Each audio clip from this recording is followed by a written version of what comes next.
launching its new 128-bit system, the Dreamcast, and we put it through the test. Will the new console live up to the hype? We go to the experts to find out.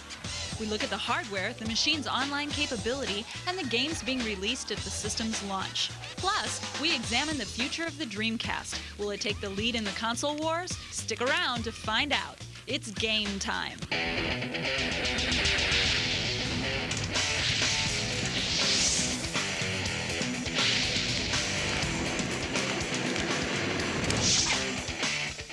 Is the Dreamcast Sega's ticket to a comeback, or is it Sega hype? Perhaps the real question is, should I buy it? Hi, I'm Lauren Fielder, and welcome to GameSpot TV's special Dreamcast Edition. Adam is out and about on the Dreamcast trail to find out if Sega's new system is the real deal.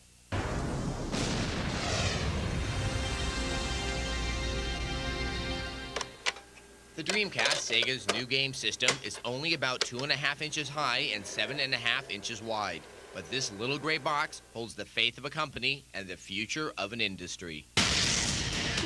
For the next few months, it will be difficult to miss the hype surrounding the new game system. Sega reportedly poured $100 million on marketing and advertising. With cash and flash, the company hopes to allay any doubts of success and erase memories of its sordid past. Don't make me hurt you. So, after the experience of the Saturn, what have you applied now to the launch of the Dreamcast? I think the primary lessons we learned were retail distribution, making sure that the right partners got the right amount of product at the right time, as well as marketing. Skeptics and critics had a field day after the Dreamcast's disappointing launch in Japan last November. The unimpressive game lineup led to speculations and seemed to spell the end for the video game giant. So what do you think of all the controversy and the criticism and all the media attention that has surrounded the Dreamcast for the past 6 months? I love the fact that people have an opinion, and rightly or wrongly, it's better than being blasé. And so opinions about Dreamcast will never make it, it'll never launch, PlayStation 2 will blow it out of the water when it comes, Dolphin will be along eventually. It's a vibrant business, and if nobody cared, then the business wouldn't be growing to the level that it's at right now. The turnaround came around this year's E3 event. Like a veteran prizefighter, Sega got its second wind and dealt a wake-up punch. Let's get ready to rumble!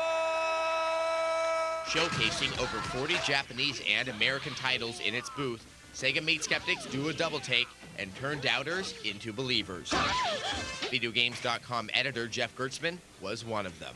Back when the system came out in Japan, I mean, the launch lineup in Japan was weak. The games that were coming out, you know, even months after the system was out in Japan were also pretty weak. But, I mean, the U.S. lineup is really stellar. It's like every single journalist in this business said, you know, if Sega doesn't come out with the biggest console launch in history when it comes out in the U.S., they're dead, they're finished, they're over. But they did that. The Dreamcast is expected to launch with 16 titles, ranging from sports to fighting. Judging from the smiles, grins, and yahoos from several game editors, the U.S. game lineup will be far better than Japan. Now, even with all these great games, there are some publishers that just aren't comfortable with the new system. You have EA, which has said nothing publicly about developing for the Dreamcast. And then there's Namco, that even on the strength of Soulcalibur, have no future plans for any titles. Then again, there's some other companies that are far more comfortable. I think it's a great system. I think there's a very unique opportunity for Sega right now to come back, much like they did with Genesis, and make an impact, have an impact on the market. And again, it's a question of can they sustain their marketing effort through the fall. Capcom plans to deliver 3 Dreamcast titles this year, and 1 slated for early next year. Changing attitudes? Yes. But Sega and the Dreamcast face other issues and hurdles that could steal away some thunder from its U.S. launch. The much-anticipated Final Fantasy VIII for the PlayStation ships the same day as the Dreamcast launch. Sony and Nintendo just dropped their system's prices to $100, and the abrupt departure of its U.S. president are raising some eyebrows. But if you're a gamer who just wants to play the best games money can buy, these issues should be invalid. What do you say to the viewer that doesn't have that much cash at their disposal and they're looking to only be able to get one of the next generation console systems? Do they wait for the Nintendo and the Sony, or should they go ahead and get the Dreamcast now? They should steal a bunch of money from their parents and run out and buy a Dreamcast. Man, stay off the light speed. My bad. Based on what you've seen of the system, would you buy a Dreamcast? Have you ordered one already? Visit the GameSpot TV website and take our Dreamcast poll. And if you'd like to learn more about the Dreamcast, go to the Dreamcast dossier feature on videogames.com. Coming up on GameSpot TV, Sean Smith from Electronic Gaming Monthly examines the Dreamcast hardware and peripherals. And we run down the top games for the new console. With graphics reaching new heights, who's been concentrating on gameplay?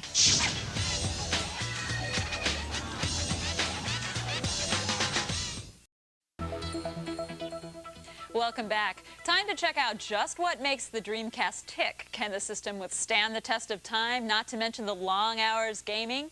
Adam and EGN's Sean Smith dissect the game system and give us the lowdown.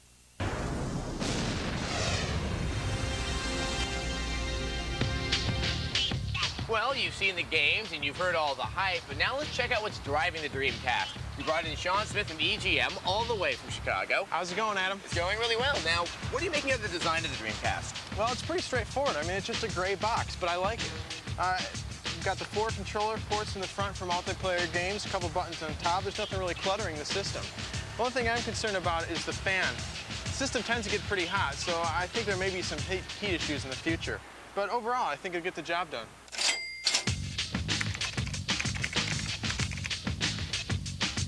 So the CPU of the Dreamcast, so it's a 200 megahertz microprocessor. What does that translate to? Well, hopefully it'll translate into better quality games. It's a Hitachi 200 megahertz processor. I mean, it's something that we've never seen on a console system before. So I mean, you're going to find that's 2 or 3 times faster than the PlayStation of the N64. Now, the Dreamcast is using a GD-ROM drive. Right. And CD-ROM, and it's not DVD-ROM. Why did they choose that, and what does that mean? Well, it's basically a disk that holds 1 gigabyte, which is 1,000 megs of data, opposed to 650 megabytes that's on a standard CD. The other reason is that it's a proprietary format for Sega, so pirates are going to have a harder time copying these disks.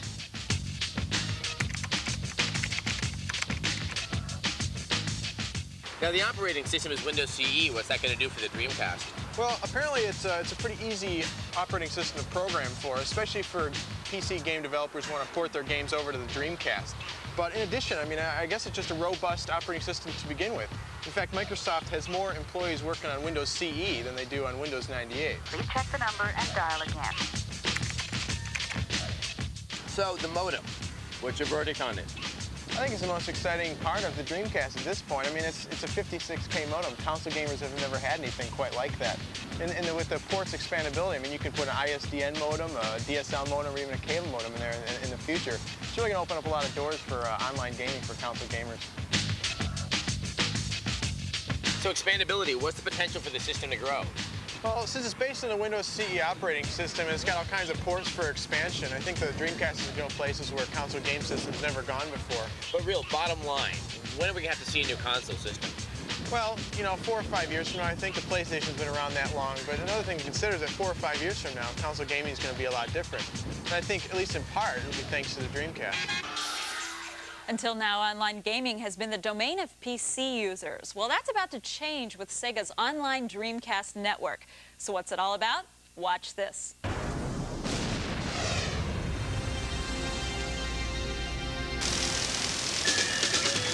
We believe in the power of the internet and the power of social gaming via the internet. Oh, yeah! By including a 56K modem in every Dreamcast, Sega has set the stage for a revolution in console gaming. Peter Moore, Sega's Senior VP of Marketing, believes that the Dreamcast will push console gaming further than it has ever been. We do not believe that in-home gaming will stay the same as it has been over the past few years. Internet will be the future of gaming. The internet opens so much promise for global gaming, and that's a major part of our strategy going forward. We have an incredible and unique opportunity to take online gaming to the next level. I think the online play is going to turn out to be really, really popular. I think that's one of the things that on the PC side they can offer up that they haven't been able to offer up on the console side. The ability to get in there and you know, team play with your friends. Yahoo!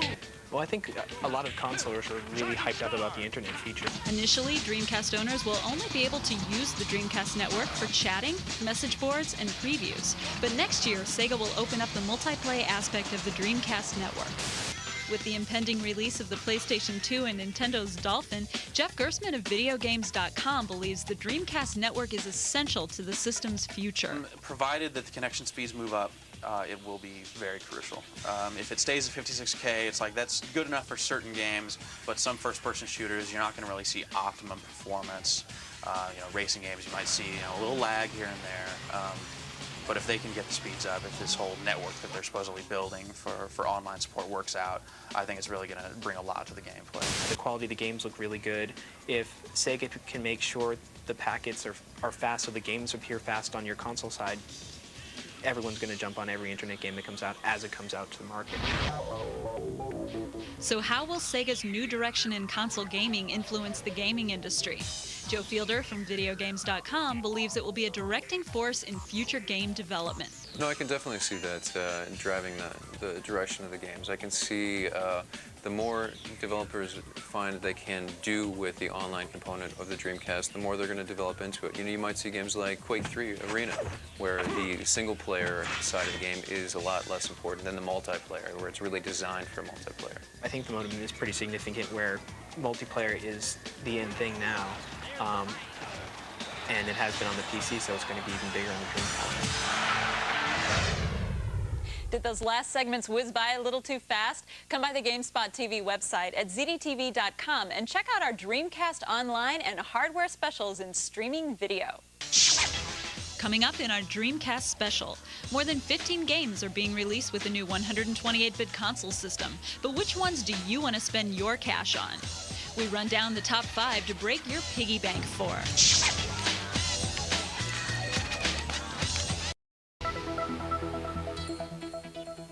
Welcome back. So the Dreamcast itself looks pretty solid, but what about the games? We spoke to the editors at VideoGames.com and got their favorite picks for the Dreamcast launch.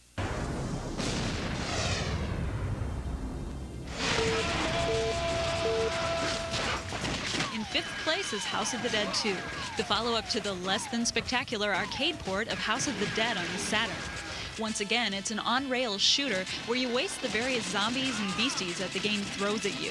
And what it throws looks very, very good. This is a Japanese version of the game, but the only differences you can expect are the addition to unlock the option to show red blood instead of green. But really, what ooze do you think zombies bleed? The game will offer several modes, such as Arcade and Original, which is the arcade game, but with the option to customize some elements like clip size and damage. The game also comes with a training mode, which is made up of puzzle training levels that are almost as much fun as the game itself. The game is intended to be played with the light gun, though Sega has chosen not to release its peripheral in the US. Third-party guns, however, will be available at the launch. There are some who have found the game to suffer from its unnecessary difficulty, yet there is little question that House of the Dead 2 will become the premier console gun game.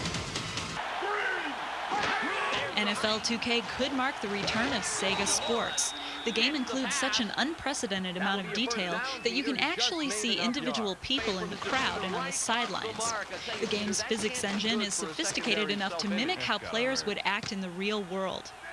The game has more than 1,500 motion-captured animations and uses AI that learns how to play and then responds. Collision detection is actually on the body rather than in the form of a cylinder around the player. The playbook for the game was designed by the Raiders' defensive coach, and the game is definitely one of the first-party titles that Sega has very high hopes for. While there will be more than enough pigskin options for the Dreamcast, NFL 2K is definitely one to check out.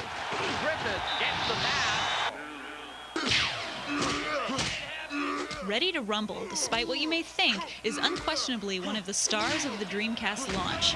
This over-the-top boxing game comes with 2 modes, Championship and Arcade.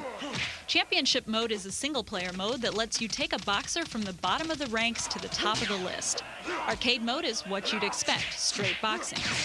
The game's controls are exceptional and simple. The analog stick moves you about the ring. The triggers block high and low, but when used with the analog stick, let you weave and bob. And the buttons on the face of the controller execute high and low punches. These controls let you jump right into the game and start landing slightly realistic combos. The visuals also look great. There are more than 120 facial expressions, so you'll know when you're on top and when you're really hurt. Blood and sweat fly off the bodies, and the crowd actually looks like people rather than a bad impressionist painting. Even if you've played boxing games in the past, there hasn't been anything like Ready to Rumble in a long, long time, and it sets a welcome and brand new standard for the sweet science. It makes complete sense that along with the new Sega system will be a new incarnation of the great Sega mascot, Sonic the Hedgehog. And as most know by this point, the little blue speedster is returning in Sonic Adventure. The game takes the linearity and structure of a 2D game and brings real speed to a 3D platformer. You play 5 characters, including Sonic, Knuckles, and Tails, who, when played through, will clarify the entire story of the struggle against Dr. Robotnik and the water monster Chaos.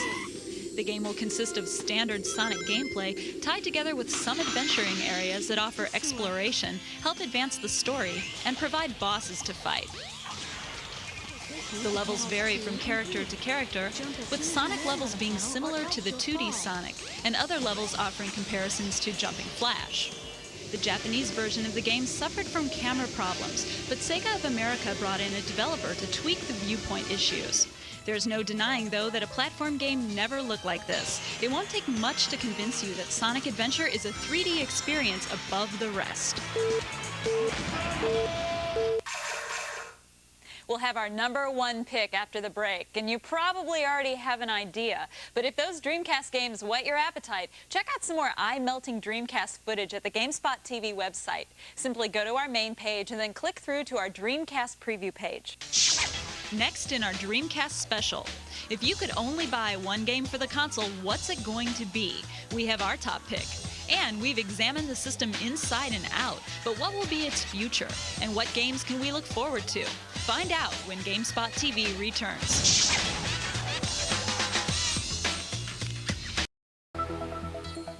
Welcome back. All right, it's time to fill you in on what looks to be the top game launching with the Dreamcast, and it should come as little surprise.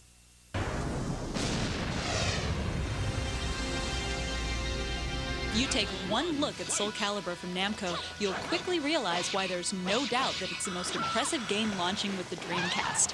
This follow-up to Soul Blade is a game that even exceeds its arcade counterpart in every way imaginable. The game's graphics enhance the arcade versions with improved polygon counts and high-resolution textures. Each character moves around the stage looking tougher, larger, and more solid than before. Details like hair, clothing, and accessories all move together in rhythm with an extremely realistic physics model. Not satisfied with just improving the quality of the characters, the programmers also added new animations to their movements. There's muscle flexing in the game now, so you'll see like certain parts of the body when they're doing moves, or he's coming out with a sword, you'll see, the muscles kind of ripple and flex and things like that. It's really pretty amazing to watch. The stages themselves complement the characters with 3D backgrounds and ultra-high resolution, and the game also comes with additional moves not found in the arcade. The good looks are matched with controls that benefit from their similarity to the PlayStation controller. The need for precise input makes the D-pad preferable, but the game can be played using the analog stick. Response times are right on the money, with the only problems found in the character Maxi, but they can be overcome once you anticipate his quirks. Characters in the game include members from the original roster, with newcomers that are primarily enhanced clones of the characters they replaced from Soul Blade. The house that Pac-Man built has outdone itself by taking the best fighter in the arcades, improved it, and brought it home for under $50. This is the game to show the world just how powerful the Dreamcast is. Namco, this will be their first and probably one of the few Dreamcast games they'll do if they are going to do any more. And they really went all out on the system. Simply put, Soulcalibur is an essential addition to any gamer's collection. If you can't get enough of Soulcalibur, you're struggling with the rest of us. But don't worry, here's our Dreamcast special intro pick.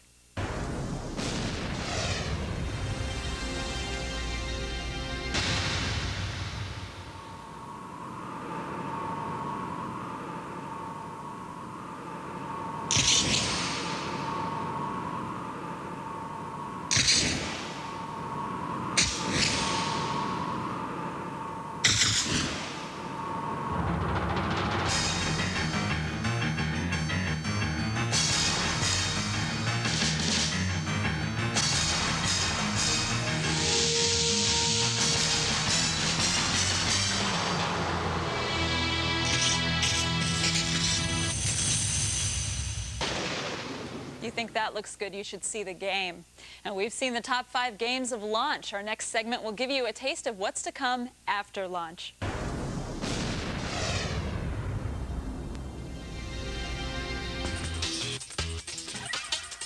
With Sega's Dreamcast network and more than 15 titles on launch, it looks to be an interesting fall. Can Sega keep up the momentum? This one's huge. I'm really looking forward to, beyond launch. I'm looking forward to Resident Evil Code Veronica. I think that's going to be really neat. Once again, Claire Redfield is in trouble. And this time around, gamers can look forward to fully polygonal backgrounds. You can help Claire save the world when Resident Evil Code Veronica ships early next year. Because of Sega's plan to release a total of 7 fighting games in 1999 alone, the Dreamcast is a fighting fanatic's dream. Marvel vs. Capcom has already created a buzz with its spectacular 2D graphics and its huge lineup of Marvel superheroes and classic Capcom fighters. So pick up your favorite character and prepare to do battle when Marvel vs. Capcom is released this October. Shenmue looks to be the killer app for the system. Its focus on story development and the incredibly detailed graphics inspired Sega to devise a new genre just for Shenmue called Free. Free stands for Full Reactive Eyes Entertainment, and gamers can experience its Full Reactive Eyes Entertainment when Shenmue ships this December. And sports fans will not be left out in the cold with the lightning-fast speed of NBA 2000. Promising to play at 60 frames per second, NBA 2000 will have more than 400 individually modeled players and 28 NBA teams. Gamers should get ready for a slam dunk when Sega Sports NBA 2000 is released October 13th. While Sega plans to release 25 more games by the end of 1999, there are still a few titles gamers would like to see released in the U.S. I really hope that Seaman gets announced for the U.S. market because it just the whole thought of hooking up a microphone to Dreamcast and talking to a crazy fish head thing sounds like a lot of fun. Beyond that, I really hope that Namco decides to do Tekken Tag tournament for the system. There's no doubt the Dreamcast games are spectacular and flashy, but the question is, will the system have legs enough to compete against Sony's PlayStation 2 and Nintendo's Dolphin? KO! Now here's something I'm excited about. Sega has announced that Seaman will be released in the United States, though a date has not yet been set. Well, that wraps up our special Dreamcast edition, but you can always go to the GameSpot TV website for more on Sega's new system. And if you have something to say about the new console, come to our chat on Tuesday at 8 p.m. Eastern. Till next time, bye.